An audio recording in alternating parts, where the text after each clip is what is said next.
What's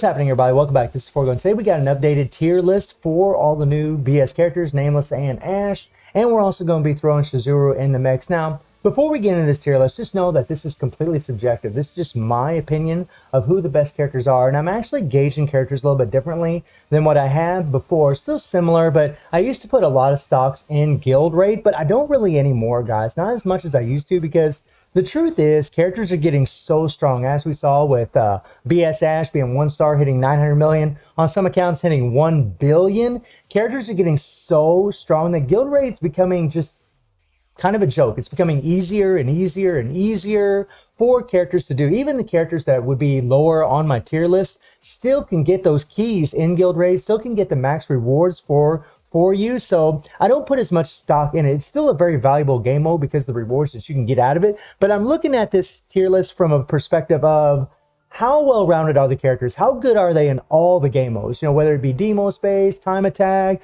Guild Raid, Immortal Dungeons, Spider Robot, all of these game modes combined, you know. And I did end up adding another tier to my list because the truth is, a lot of characters have become it's been becoming oversaturated with triple S tier characters. So I added another tier, but you got to be a very, very special character to be able to get into that tier. And so let's talk about it right now, okay? So I'll go ahead and bring it up for you guys right now. And as you guys can see, we got a new tier here. This is God, okay? That's what we're going to call it. We're just going to call it God. This is kind of a God emblem that I just picked up from the internet. But you guys can see the God characters. There's only 3 of them. And now I know some of you are going to be like, wait a minute now, Forgo.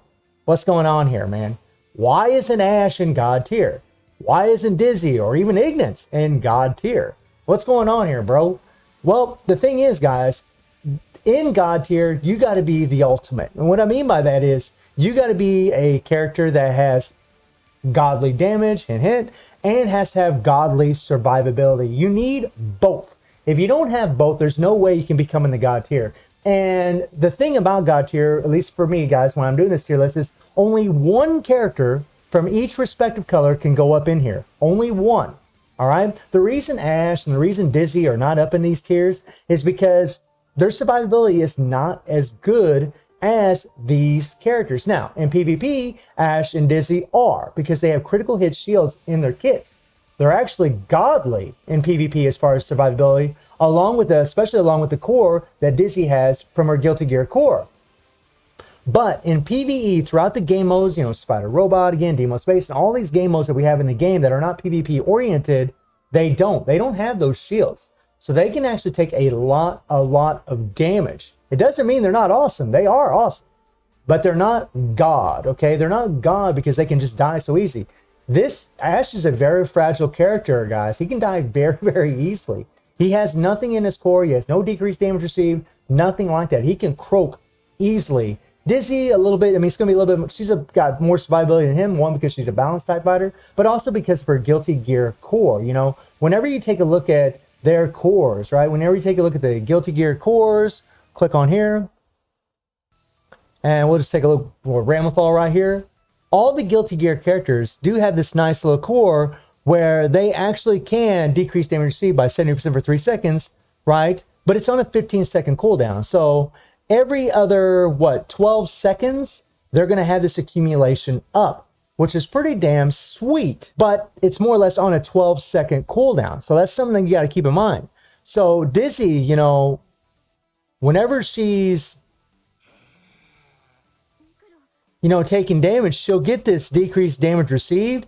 But, I mean, like I said, PvP-wise, I mean, yeah, she's godly. Decreased damage received by 85%, the critical hit shield. But this isn't a PvP list. This is PvE, okay? This is for all the game modes that we play on a regular basis in the game other than Championship. Now, League Match and Absolute War are considered PvP, but I don't really take those in too much of account because honestly, Absolute War is pretty damn easy. And League Match, you don't really get a lot of rubies. Even if you do really well in that game mode, you don't really get a lot of rubies. So I don't really put a lot of stock in that. So let's talk about the tier list.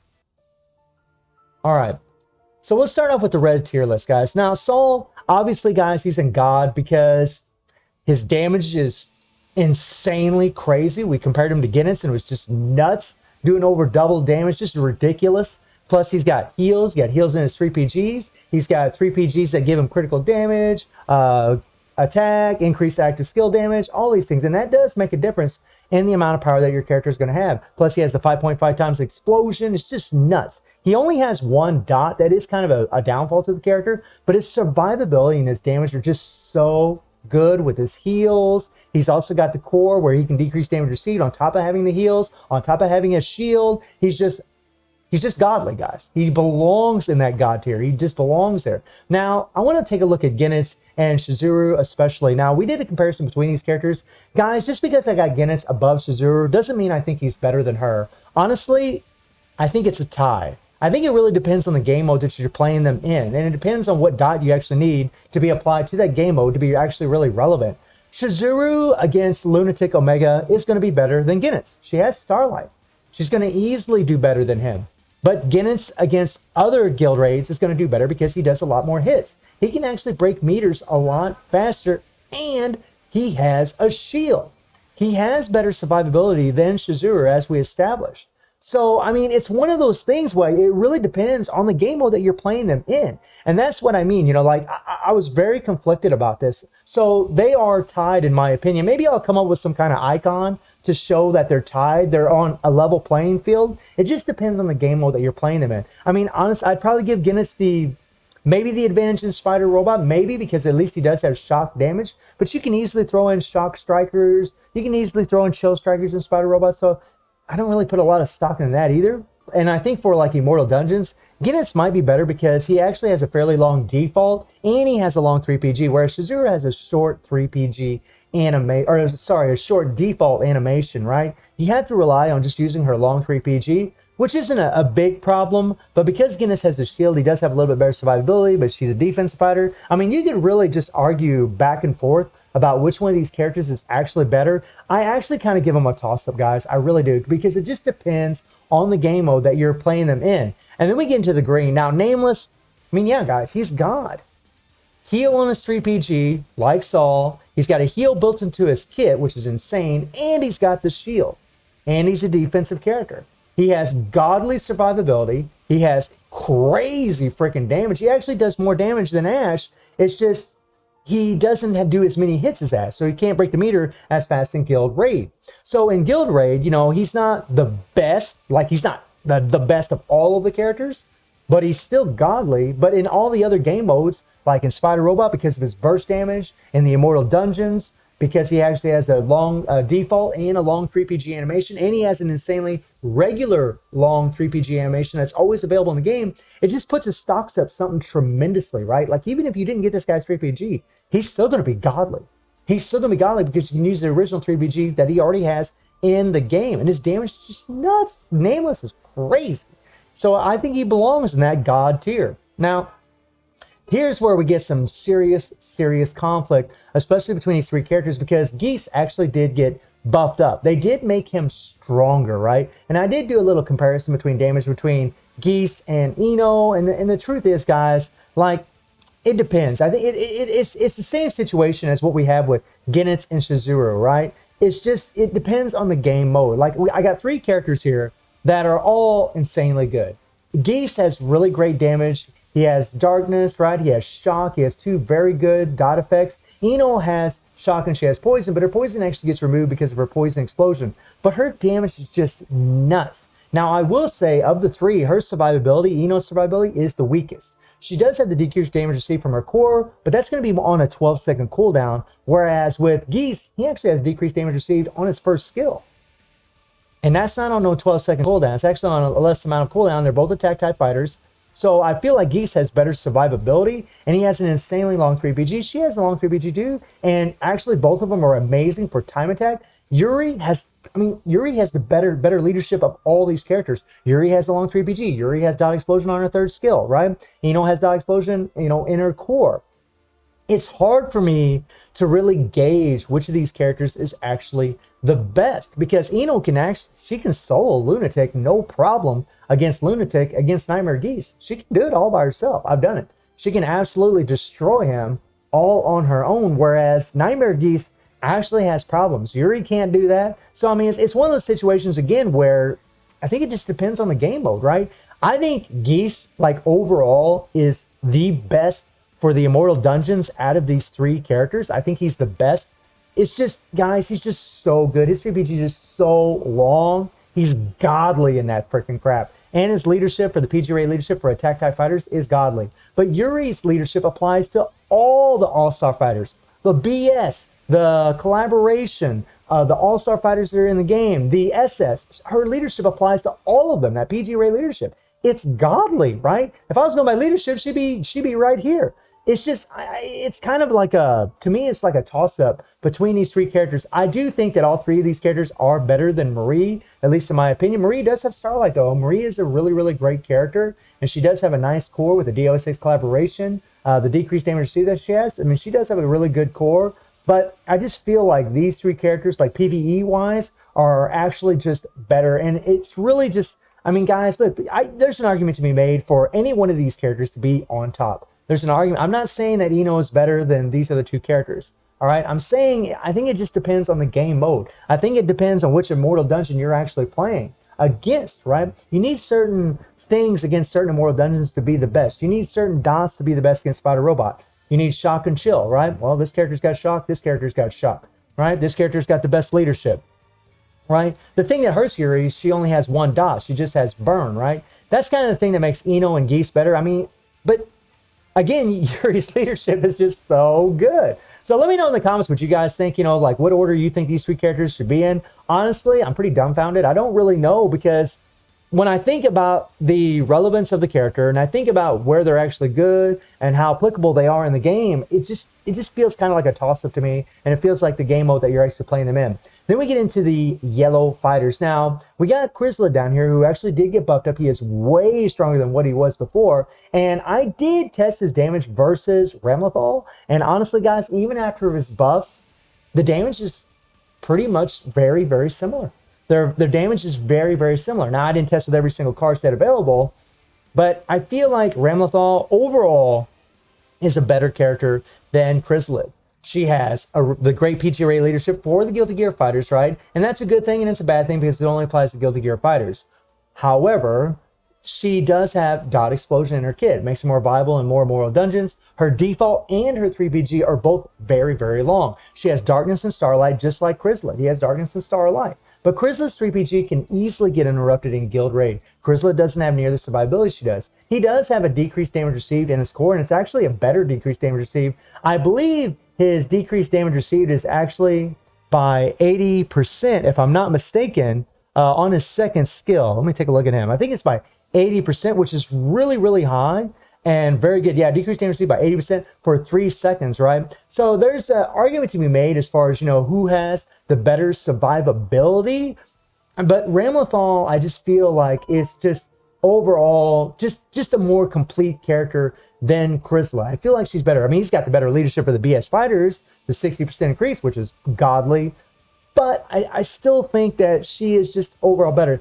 But Chrysalid will destroy her in Guild Raid, guys. He does way more hits. He's going to do a lot more damage. I did do that little test also last night when I was comparing them. And he will smoke her in Guild Raid. But I think in the Immortal Dungeons and really in Demo Space as well, when it comes back, Ramlethal just shines. She has range attacks also. I just think she's overall a better character. And Ash does belong in the top. I think, you know, he's the strongest character out of them all. Well, he's not the strongest per se. I mean, him and King are pretty much neck and neck as far as their power levels. But whenever you put like the other version of Ash with BS Ash, getting that extra 140% attack from his core, he just does more damage. And he does more hits than King. He can just break meters faster than her in Guild Raid. And their survivability is very similar. I mean, this isn't a PvP list, but really, Ash has better survivability than King in PvP, right? I mean, I just feel like he's a better character in my humble opinion. They both have darkness.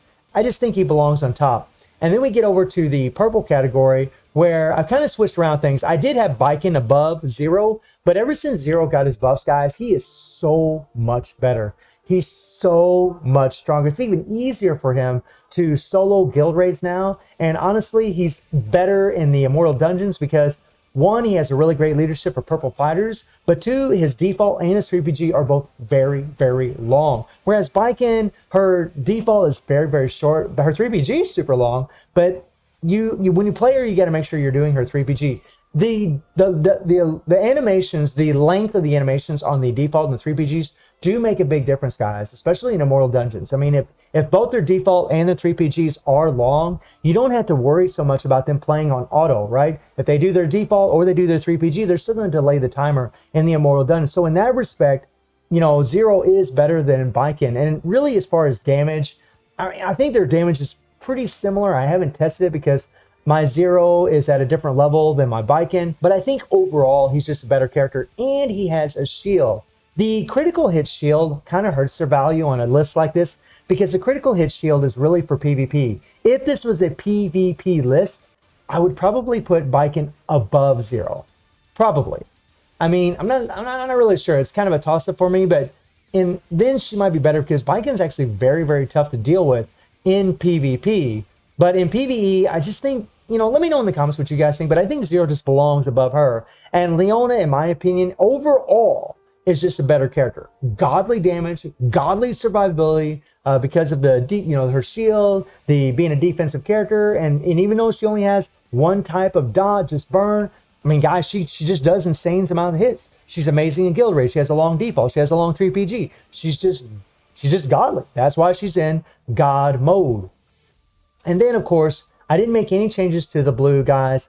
Dizzy and Ignis. Now, Ignis did get his buffs, and he is way better. They shorten the animation on his second skill. You can actually cancel out a bit faster. He does a lot more damage now, thanks to the buffs that he got. But overall, throughout the entire game, okay, I just feel like Dizzy is better. Her survivability is better than Ignis. Ignis is better in Guild Raid, especially against Lunatic Nightmare Geese. There's no denying that. He's just godly in that thing. Best character in the game for Lunatic Geese. But that's one area, right? If you take Dizzy and you start putting her in other guild raids, you start putting her in Immortal Dungeons, I just feel like she's just a better overall character than Ignis. Because, I mean, when you take a look at Ignis, right? And you take a look at his kit, his survivability just really isn't there. He's a glass cannon big time. Like in his cores, you know, he doesn't have any decreased damage received at all. He has nothing in his kit. He has no shield, right? Nothing. So, I mean, his survivability is very, very sketchy. I mean, yeah, he's a balanced type fighter, but, I mean, if the character is so strong now, if he gets hit, he's dead.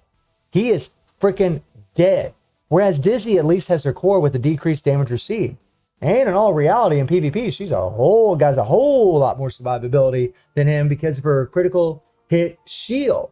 So I just feel like, you know, she belongs on top as far as the blue category is concerned. But, you know, again, guys, this is just my opinion of where these characters belong. I know that some of you in the comments are probably going to argue about where they should actually be. But, you know, really give me your feedback on what you guys think about this tier list. Do you agree with it? Do you disagree with it?